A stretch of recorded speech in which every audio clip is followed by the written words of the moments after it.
Who you gonna call when we want pizza there? Who you gonna call when games are there?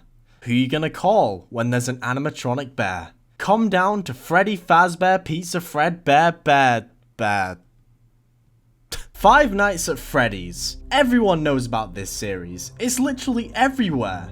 You can't escape it. You will never be able to escape it. Freddy, Fazbear, Pizza, Fred, Bear will always be there, harassing you with every step. There's no escape.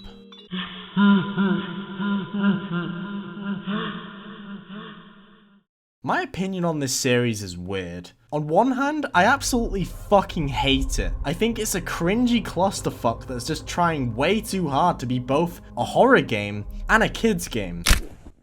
That shit just doesn't work, I'm just saying. On the other hand, the series really interests me, and I think that might be because animatronics freak me out in real life. Seriously, how do you Yanks have parties in shitholes like this?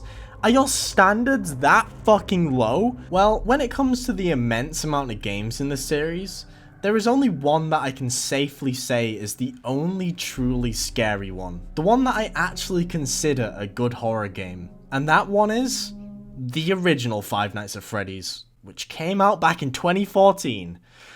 7 years ago. Fucking hell. I was 13 when the game came out, and the idea of a haunted pizza place with killer animatronics was such a horrifying idea to me. Of course it piqued my curiosity, and I bought the game on Steam shortly after hearing about it. I played it for a whopping 30 seconds, because the main menu intimidated me too much.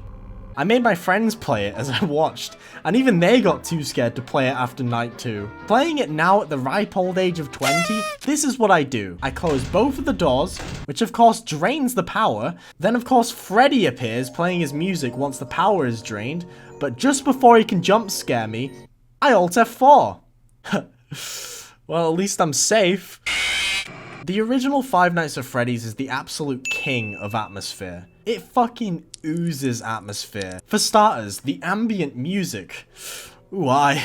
This shit is unsettling. Listening to this just makes me feel like there is an ominous presence lurking around me. The best way I can describe this is, it's the musical embodiment of being unsure, which I think fits super well with the gameplay. The somewhat RNG nature of the game makes it so you never actually know if you will survive the night. Now, I'm not good when it comes to talking about music, so I'll just let you listen to it with some shots from the game. Let me know how it makes you feel in the comments.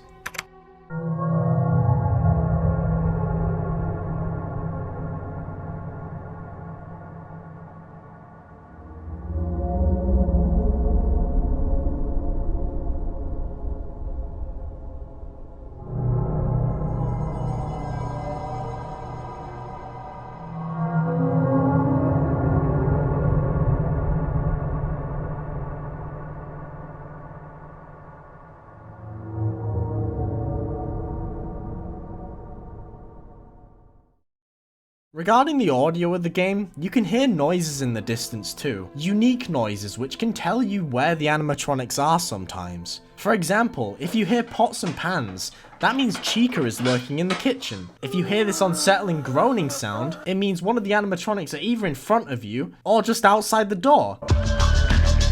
And of course, we can't forget Freddy's laugh. This means the fucker is on the move and ready to rail your shit. Each animatronic has unique audio cues which tells the player different things. You shut the fuck up! You shut the fuck up! Guys, I'm trying to make a video here. Can you please shut the fuck up? The game looks disgusting too. I've always found these types of pizza places gross as fuck. FNaF 1 is exactly what I think of when I think of a place like this. The game is just so grungy and it looks like the place is on the verge of shutting down. The place is scattered with litter and cobwebs. They kind of just abandoned this in future FNaF games, especially in the most recent game Security Breach. Everything is just so shiny and bright, it isn't scary. It doesn't help that the game is busted as shit too. Freddy, I will leave the premise if you let me go!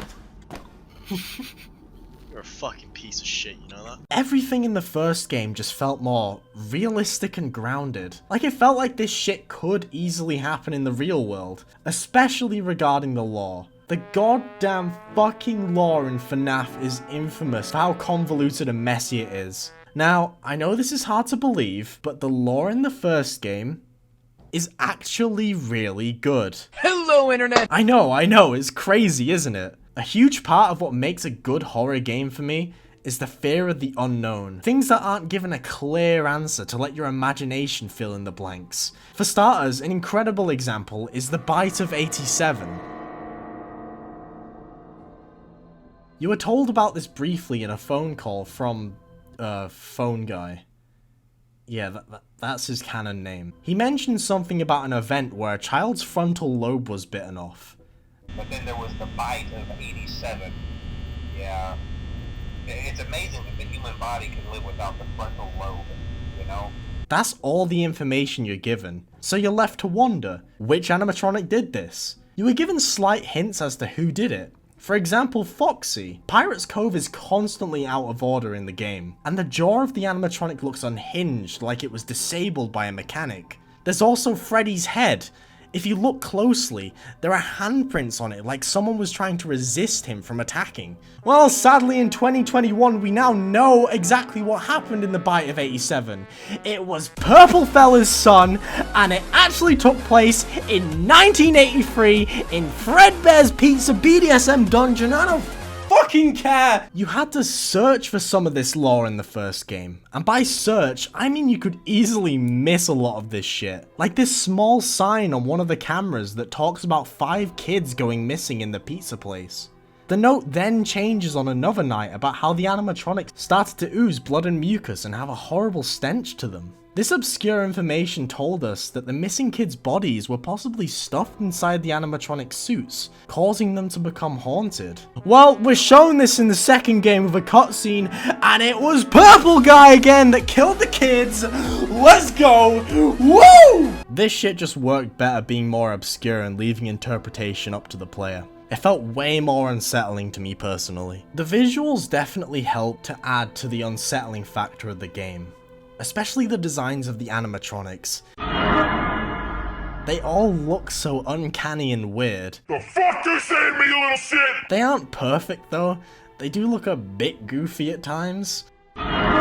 But in an upcoming remake called Five Nights at Freddy's Plus, I feel like the designs are way scarier, and honestly, they feel way more realistic of what animatronics would look like in a rundown pizza place. Yeah, I mean that. They are fucking scary in real life in general. How could any of you eat food around these things? Like, what the fuck? FNaF Plus is a remake of the original, so I'm excited as fuck for it. I really do hope they expand on the gameplay though. The original's gameplay is quite bare bones. I mean, it works, but it's not the best. You just close the doors if an animatronic is close, make sure you don't drain the power, and look out for Foxy in Pirate's Cove. It's basically the game. I mean, there's more to it, but shut up. Although, I guess the simplicity does make it significantly more appealing to me, especially compared to future games. Like FNaF 3 has you playing sounds and cooling down your room or some shit with vents, so phantom animatronics don't get you. Oh, and Purple Guy's in a Bonnie suit? I don't care. This is stupid. It looks crap.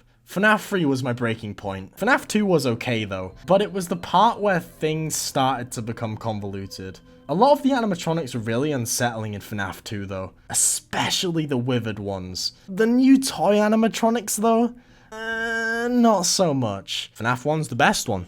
That's what I'm trying to say with this video, and I wish things just stayed the same with the first game. You could say all of this is just nostalgia, and yeah, it probably is, but hey, this is all just my opinion on a series that's kind of become a massive joke. So, who actually gives a shit?